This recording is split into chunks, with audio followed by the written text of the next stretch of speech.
The message arrived during Earth's quietest hours, breaking through the static of deep space monitoring stations like a whisper in the dark. At first, the technicians dismissed it as another routine signal, one of countless transmissions that bounced between the stars. But this one was different. It carried the weight of extinction in its code. To any civilization still standing. The Void Collective advances. 18 systems lost. No survivors.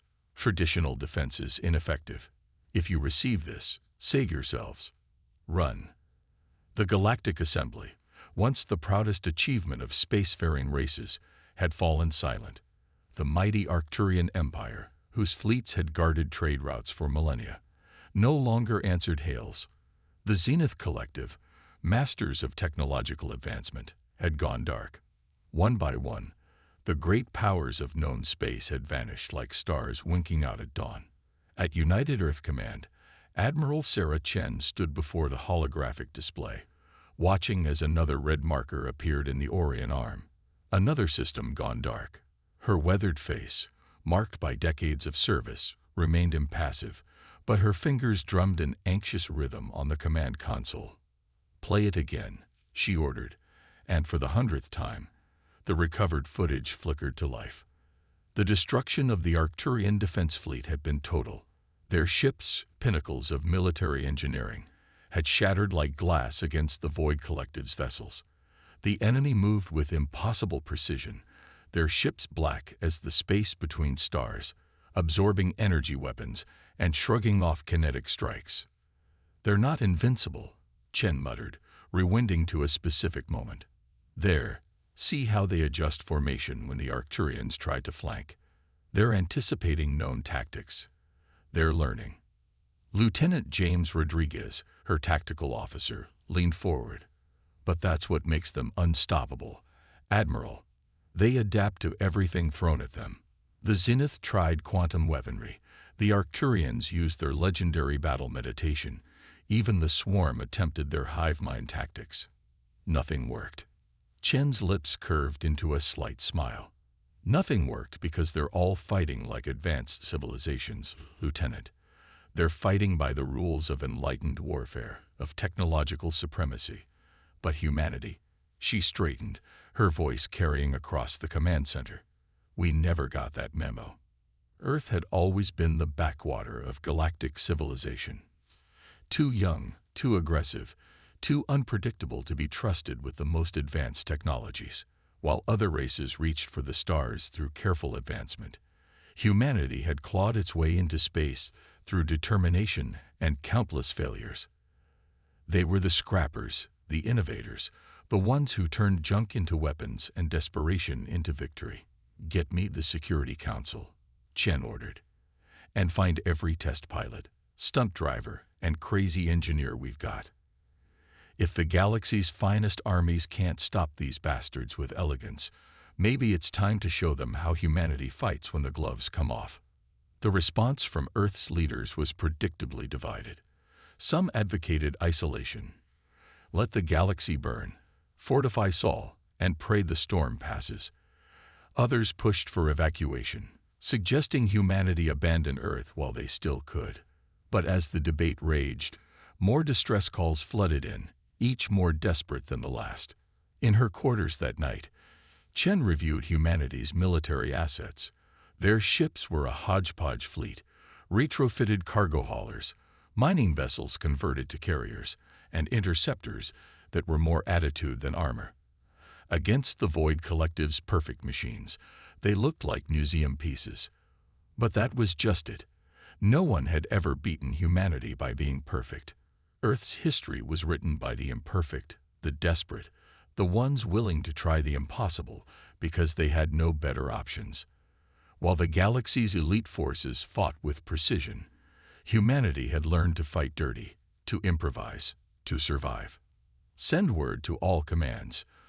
Chen's order went out as Earth's sun rose. "We're not running, and we're not hiding. The galaxy called us primitive. Fine.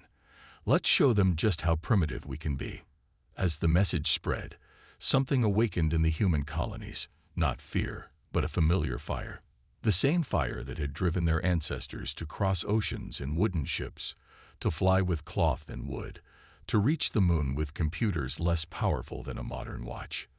The Void Collective had never faced an enemy that welcomed chaos, that thrived in it. They had never encountered a species that would charge a superior force, not because they could win, but because they couldn't live with running away. In the coming days, as humanity prepared for what many call the suicide mission, Admiral Chen received another transmission. CV, this one was from a surviving Arcturian commander. You cannot hope to defeat them. Your technology is centuries behind. Your tactics are unrefined. Your ships are inadequate. Chen's response was brief. Watch us. The silent fall was ending. The time of humanity's rise was about to begin. The shipyards of Mars blazed with unprecedented activity. What began as military preparation had evolved into something else entirely. A revolution in warfare born of desperation and human ingenuity. Admiral Chen stood in the observation deck, watching as workers swarmed over vessels that would have made traditional military engineers recoil in horror. They're calling it the Ragnarok Fleet, Lieutenant Rodriguez reported, his tablet displaying the latest modifications. Every ship is being redesigned based on what we learned from the Arcturian battle footage, but not in the way anyone expected. Instead of trying to match the Void Collective's technological superiority, humanity had gone in the opposite direction. Cargo ships were being stripped down and rebuilt with reinforced rams at their bows, designed not to shoot, but to crash and survive. Mining vessels, their industrial-grade lasers originally meant for cutting asteroid, were being overclocked to dangerous levels. The kind of modifications that made safety inspectors wake up screaming. The Void Collective adapts to patterns, Chen observed, watching as a former passenger liner was fitted with experimental electromagnetic pulse generators. So we're giving them chaos. No two ships in the fleet will fight the same way. The heart of the strategy lay in humanity's greatest strength, their unpredictability. While the galaxy's greatest civilizations had developed standardized military doctrines over millennia, humanity was building a fleet that defied conventional logic. Dr. Maya Patel, Earth's leading xenotechnology expert, had been initially skeptical. Now she stood beside Chen, her eyes bright with dangerous inspiration. We've analyzed their adaptation patterns. The Void Collective ships learn and adjust to threats in microseconds, but they can only adapt to what they understand. She pulled up a holographic display of their latest creation, the Trojan Horse-class vessels, seemingly unarmed transport ships that concealed swarms of autonomous mining drones, reprogrammed for warfare. Not with elegant AI, but with simple, brutal instructions that made them as unpredictable as they were deadly. They're not just ships anymore, Maya explained, her voice carrying the excitement of someone walking the line between genius and madness.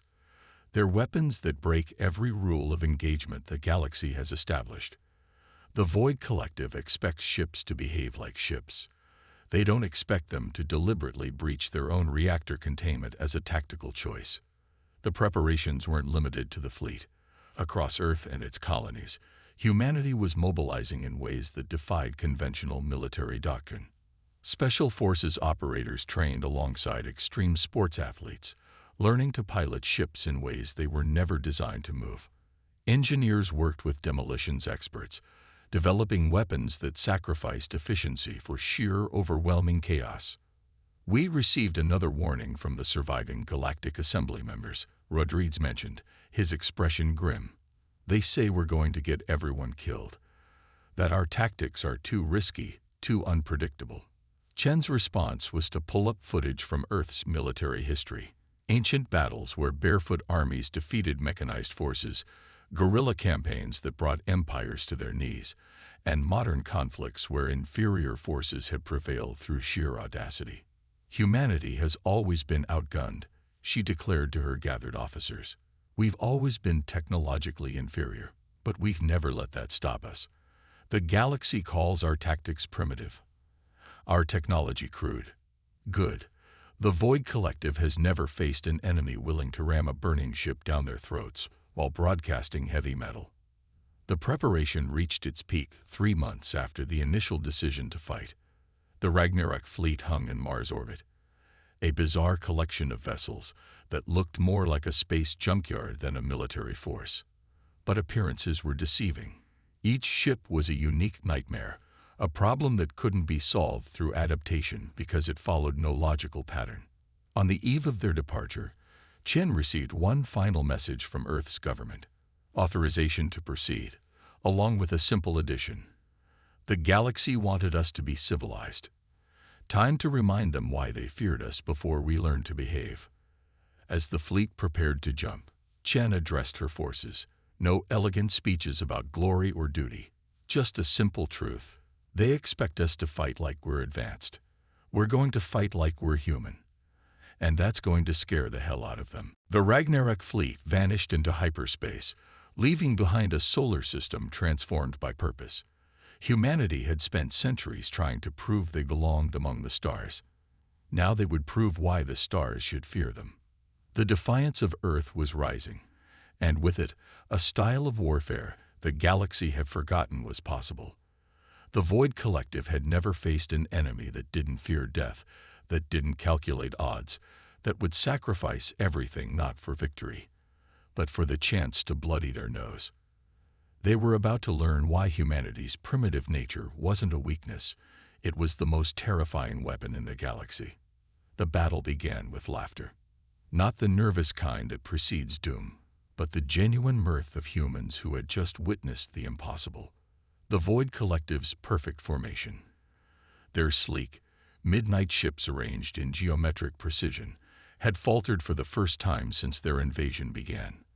The cause?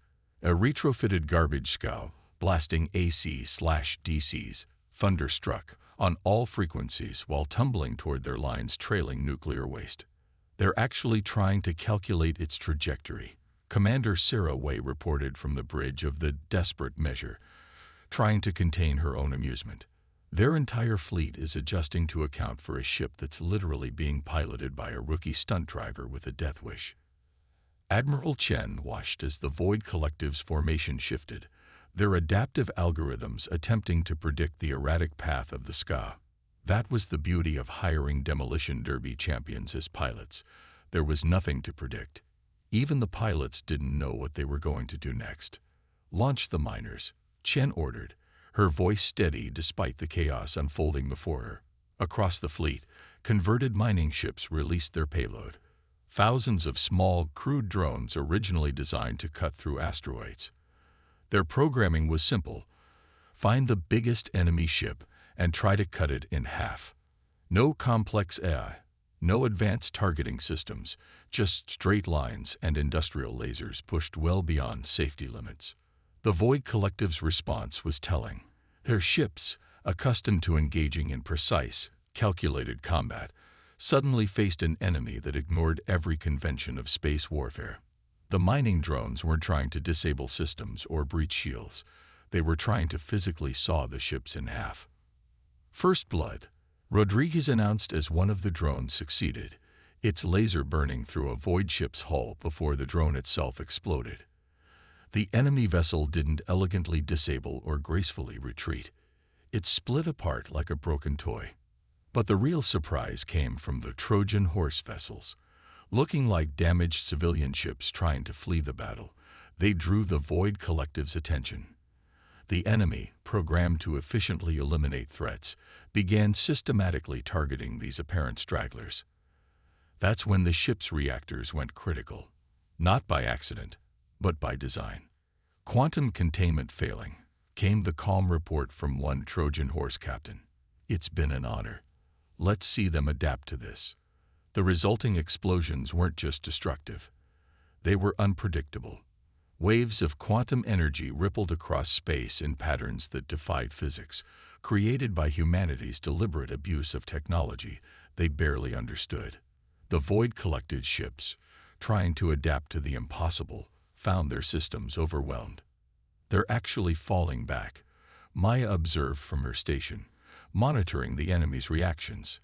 "Their adaptive algorithms can't process our responses because we're not following any strategic logic they can recognize." The battle continued to defy conventional warfare. Earth ships fought like angry wasps, striking from impossible angles, using debris as weapons, deliberately flying into their own missile explosions to emerge from unexpected vectors. Every tactic was a one-time surprise, never to be repeated once the Void Collective adapted. The surviving Galactic Assembly members, watching from safe distances, were horrified. This wasn't war as they understood it. This was chaos given form, madness with purpose. The humans weren't trying to win through superior technology or tactics. They were winning by making victory itself undefined. Status report. Chen demanded as the first wave of combat ended. The losses were heavy. Nearly a third of the fleet was gone. But the Void Collective had lost more than ships. They had lost their aura of invincibility. Enemy forces are regrouping, Rodriguez reported. But they're hesitating. Their formations are less precise. It's like they're uncertain. Chen allowed herself a grim smile. They should be. They've never fought an enemy that celebrates chaos. Every other race tried to match their perfection. We're making perfection itself a weakness. As the dust settled from the first engagement, messages flooded in from across the galaxy. The surviving civilizations had watched in awe as humanity's primitive fleet had bloodied the nose of an unstoppable enemy.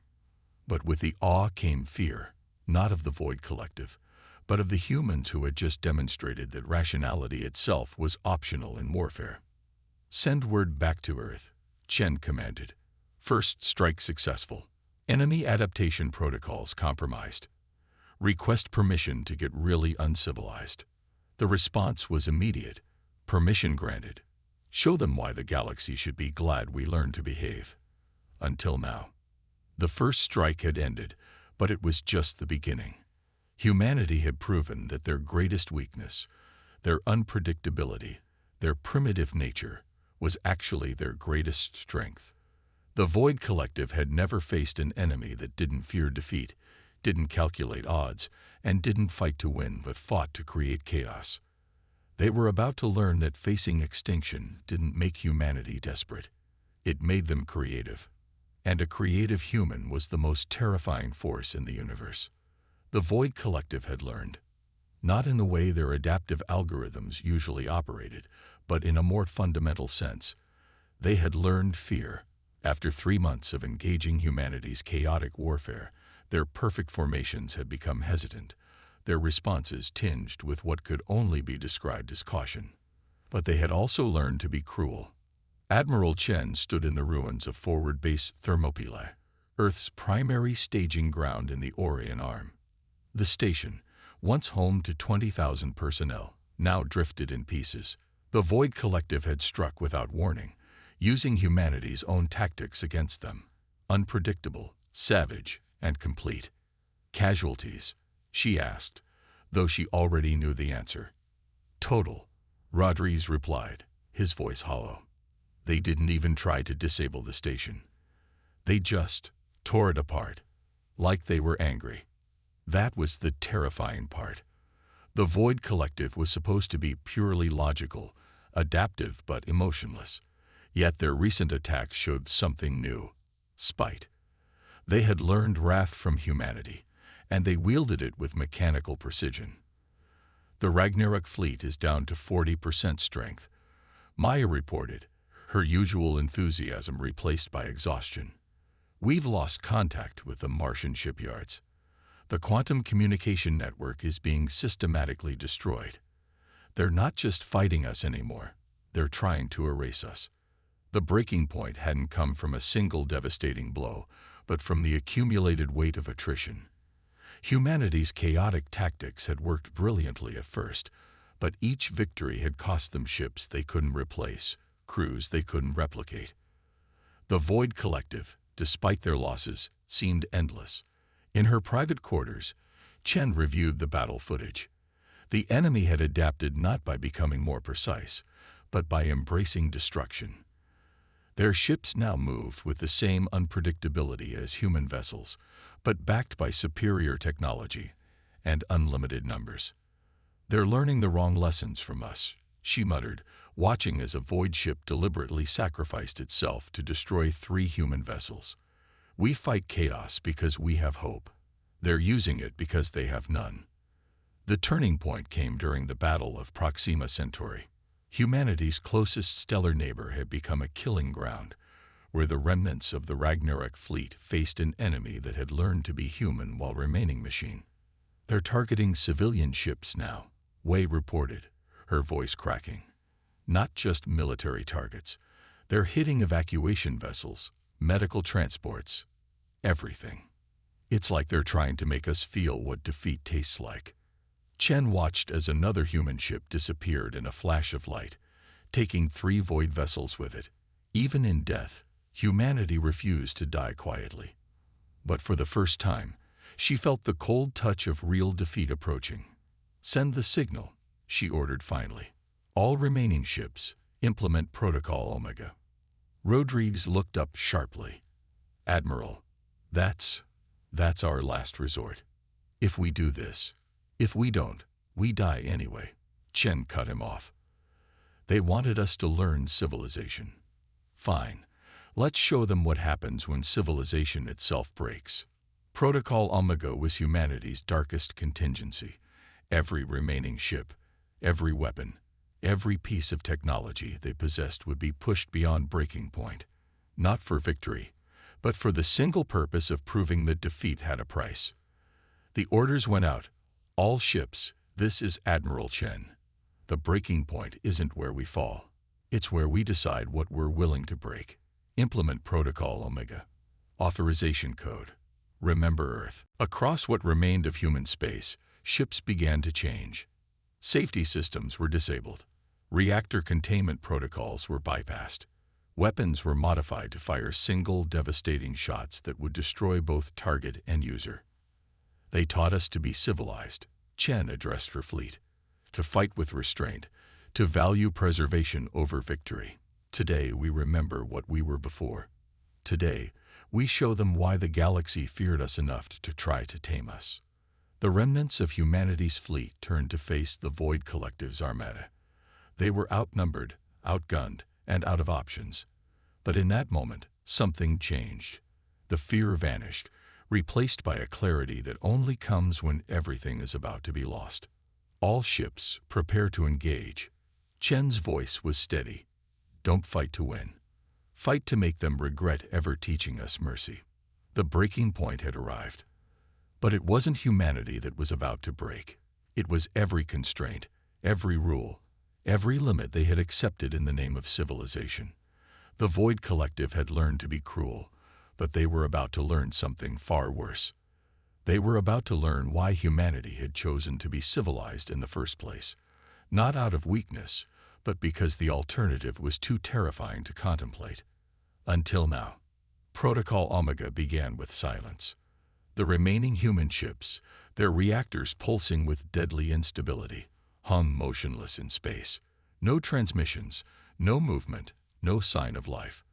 The Void Collective's armada approached cautiously, their previous confidence tempered by hard-learned suspicion of human tactics.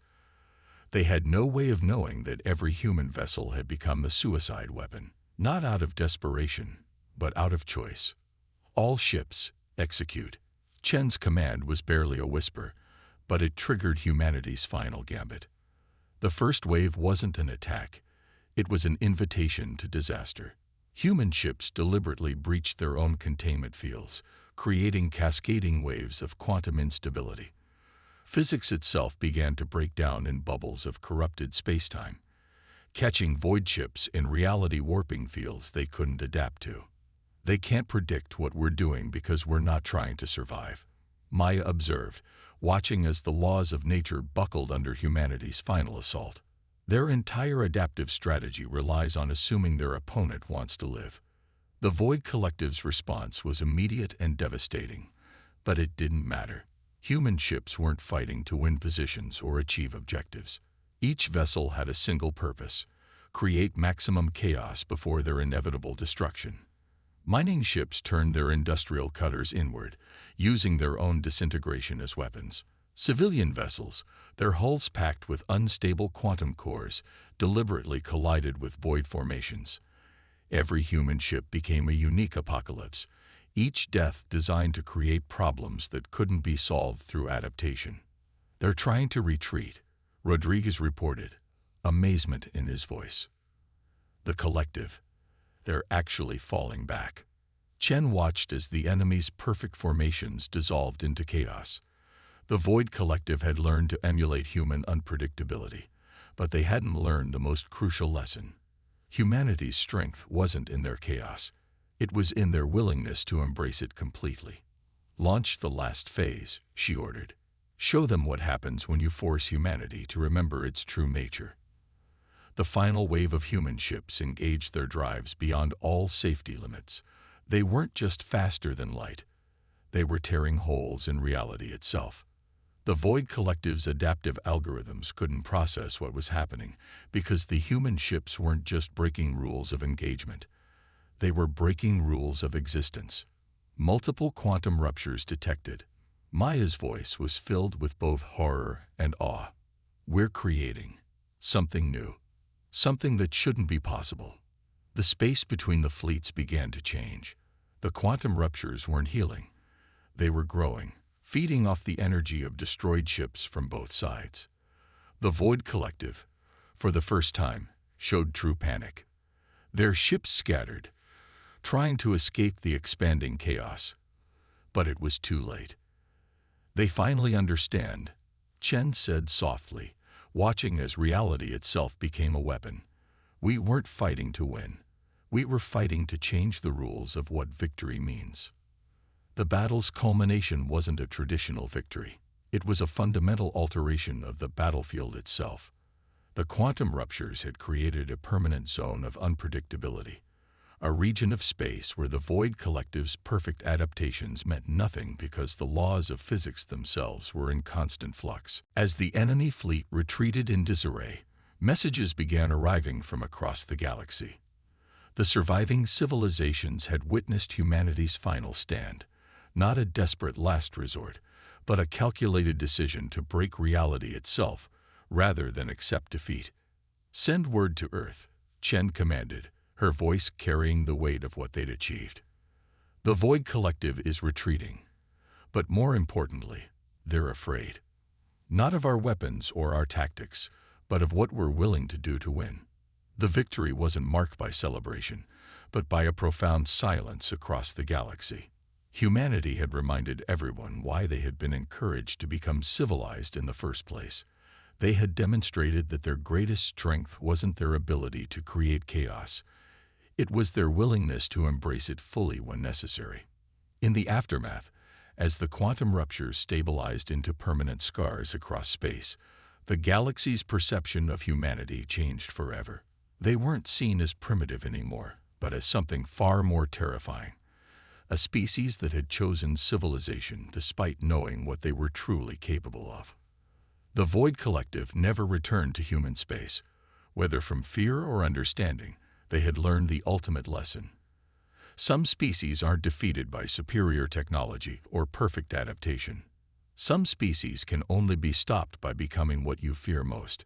And humanity had proven they could become something that even the void itself would learn to fear. Dawn had come, but it wasn't the same light the galaxy had known before. It was humanity's light, brilliant, unpredictable, and carrying the promise that civilization was a choice, not a weakness. And they had chosen to be civilized again. For now.